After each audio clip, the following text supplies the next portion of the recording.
Veronico, Veronico, fată bună și cu minte, pentru tine, Veronico, traista este darul meu. Ea e plină de povețe, e o traistă fermecată, poate multe să te învețe dacă o asculți mereu. A oricui poate fi și a lui și a ta, doar dacă într-o zi poți spune așa: eu sunt harnic și bun, sunt viteaz și îndrăzneț, cu minte și plâns sunt oricând. Ea e plină de povețe și în orice împrejurare poate multe să te învețe dacă o vei asculta. O primești numai odată la o zi de sărbătoare. E o traistă fermecată, Veronico, e a ta.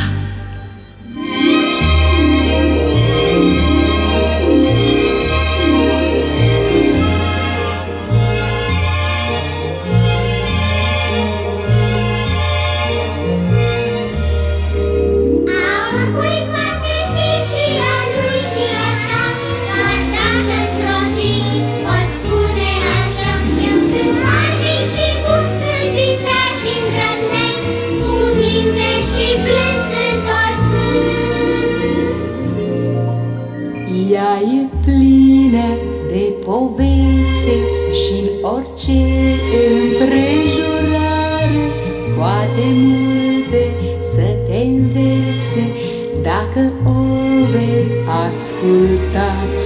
O primești numai odată la o zi de sărbătoare. E o traistă fermecată, Veronico, e a ta.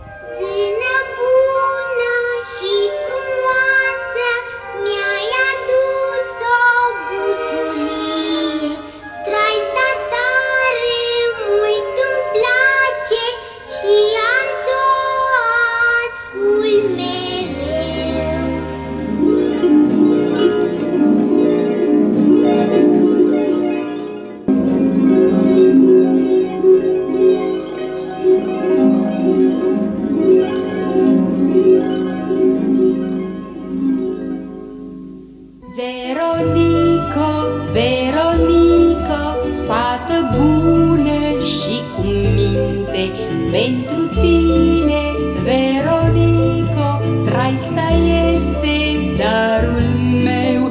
Ea e plină de povețe, e o traistă fermecată, poate multe să te învețe dacă o asculți mereu.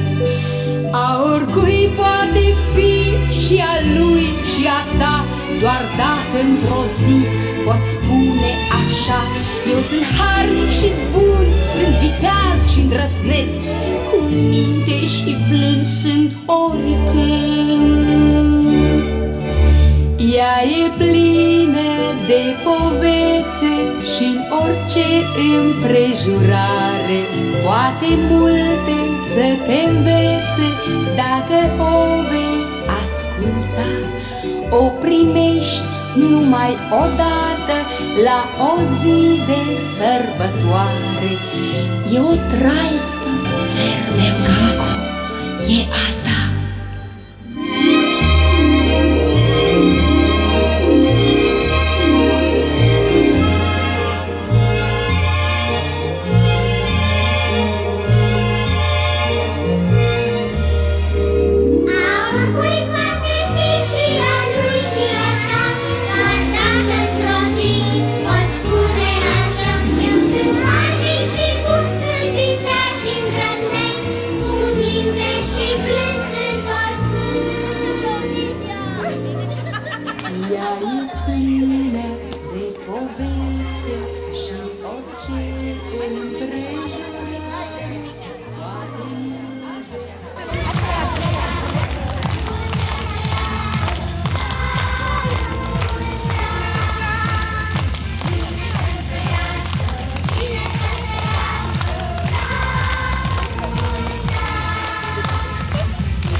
pe toți copiii și asta să știi că toți copiii s-au adunat aici pentru tine.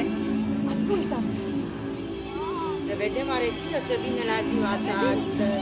Toți copiii participă, să vedem cine mai vine. Uite cine vine. Uite pe cine.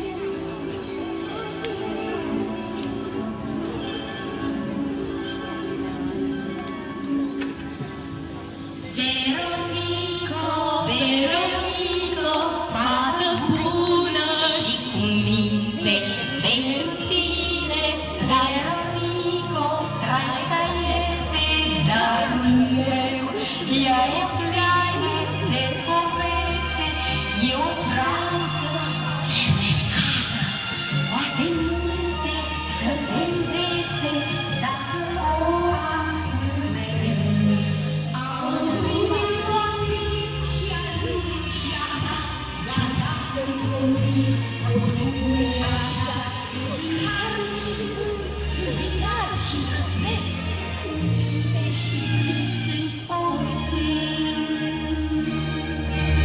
Ea e plină de povețe și orice împrejurare, poate multe să ne învețe, dacă o vei asculta, o primești numai odată la o zi de sărbătoare. E o trasă fermecată, Veronico, e a ta.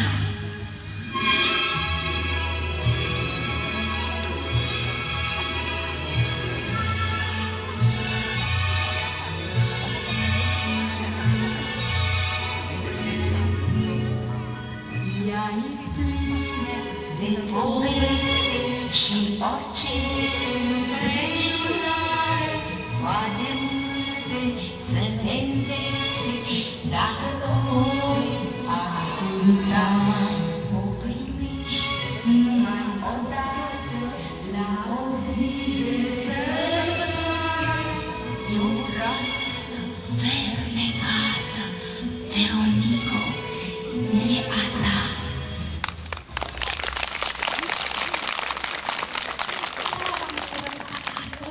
De ziua ta ai primit cel minunat dar, o trăistuță fermecată. Dar va trebui să ai grijă de ea și, în primul rând, să te joci cu toți copiii să împărțiți trăistuța fermecată. Bine, Veronica? Copii, puteți veni la trăistuța fermecată? Haideți! Haideți, haideți! Cum să nu dai? Nu am înțeles că o să o împarți cu copii. Vrem trăistuța! Voi nu vreți să faceți trăistuța! Vrem și noi trăistuța! Mai tare, ce stare! Cine vreți trăistuța? Vrem trăistuța! Vrem trăistuța!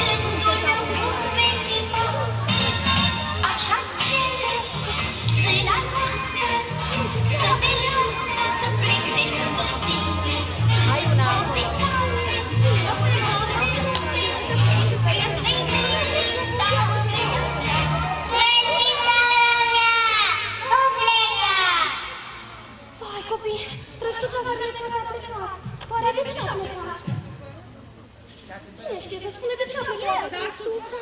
Ia spune! A plecat? Nu mai este! A plecat de ce e supărată trăistuța, Veronica? Oare de ce e supărată trăistuța? Și nu mi-am dat la copii. Așa, când ai primit un dar, a avut o rugăminte. Dar nu ai trăistuța și a plecat. Și a plecat.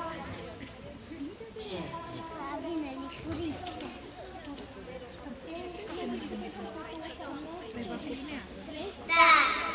Copiii,